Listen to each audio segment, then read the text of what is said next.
हरे कृष्णा। मैं नमन आप सभी का अपने YouTube चैनल में एक बार फिर से स्वागत करता हूँ। तो आज हम बात करेंगे ब्रह्मस्थान के बारे में। What is Brahmasthan and Brahmasthan की क्या इम्पोर्टेंस है। देखिए, Brahmasthan is one of the most important subject in the vastu. Brahmasthan is the region around the navel of the vastu purush, जिसको नाभि बोला जाता है ना। नाभि के पास का जो एरिया होता है उसे ब्रह्मस्थान कहा जाता है। अगर आप वास्तु मंडल को ध्यान से देखेंगे, उसके बिल्कुल सेंटर में, बिल्कुल वास्तु पुरुष के सेंटर में एंड वास्तु मंडल के सेंटर में एक एरिया होता है जिसका नाम होता है Brahmasthan. It lies in the centre, in the midpoint of any plot, any building, or any premises that you reside in. Brahmasthan is also known as the epicenter of all the energies. ब्रह्मस्थान ही एक ऐसा centre है जहां से सभी energies flow करती हैं। Since Brahmasthan is the epicentre of all the energies, हमें ब्रह्मस्थान का ध्यान रखना, इसको बैलेंस्ड रखना, इसमें किसी भी एंटी एलिमेंट या एंटी एक्टिविटी का ना होना, इसका बहुत ध्यान रखना पड़ता है। Because all the energies flow from Brahmasthan. अगर ब्रह्मस्थान में कोई भी प्रॉब्लम आएगी तो वहां एनर्जीज 100% इम्बैलेंस हो जाएंगी। Brahmasthan is a place of manifestation. All the energies are manifested from Brahmasthan. This is the importance of the Brahmasthan. This is how important that midpoint is, which is known as Brahmasthan. Now, people ask, how much area is the Brahmasthan? जब आप एक plot को dissect करते हैं, जब एक map को grid करते हैं, तो जो टोटल कंस्ट्रक्टेड एरिया होता है उसका 11%, ध्यान से सुनना, the 11% of the total constructed area in the middle is known as Brahmasthana. At least 11% हमें कंसिडर करना चाहिए for the ब्रह्मस्थाना।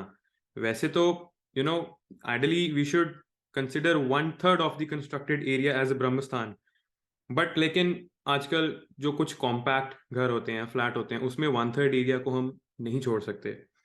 So at least 11% is considered or should be considered for Brahmasthana. Any anti-element or anti-activity in the Brahmasthana would completely destroy it. अगर किसी का ब्रह्मस्थान destroyed है तो slowly आप notice करेंगे उस प्रेमिसेस में से, उस घर में से सभी पॉजिटिव एस्पेक्ट्स, पॉजिटिविटी, ऑस्पिशियसनेस सब खत्म होता जाएगा।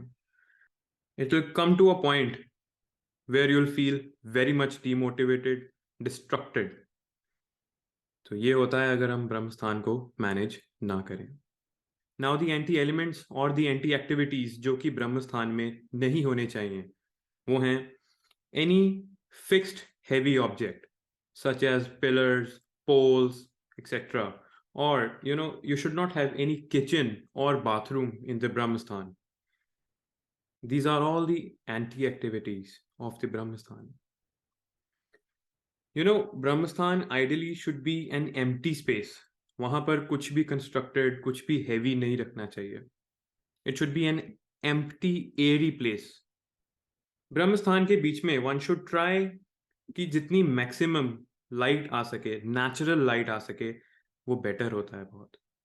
Natural air, natural light, these two things are the most beneficial things for Brahmasthan. ब्रह्मस्थान को हमेशा साफ रखना चाहिए। One should be very careful for the cleanliness of the ब्रह्मस्थान। ब्रह्मस्थान में थोड़ी सी भी गंदगी नहीं होनी चाहिए।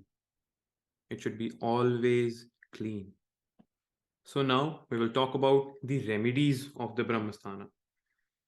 Ladies and gentlemen, the biggest remedy of the Brahmasthana is doing no remedy.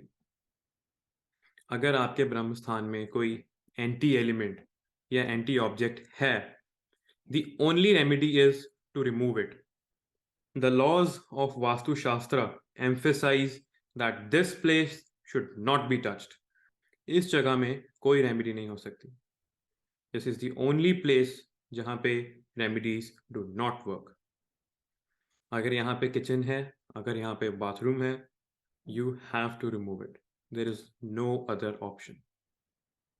अगर आप ऐसा नहीं करते हैं, then you'll see कि जो उसके माल इफेक्ट्स हैं वो धीरे धीरे आपकी लाइफ में आना शुरू हो जाएंगे.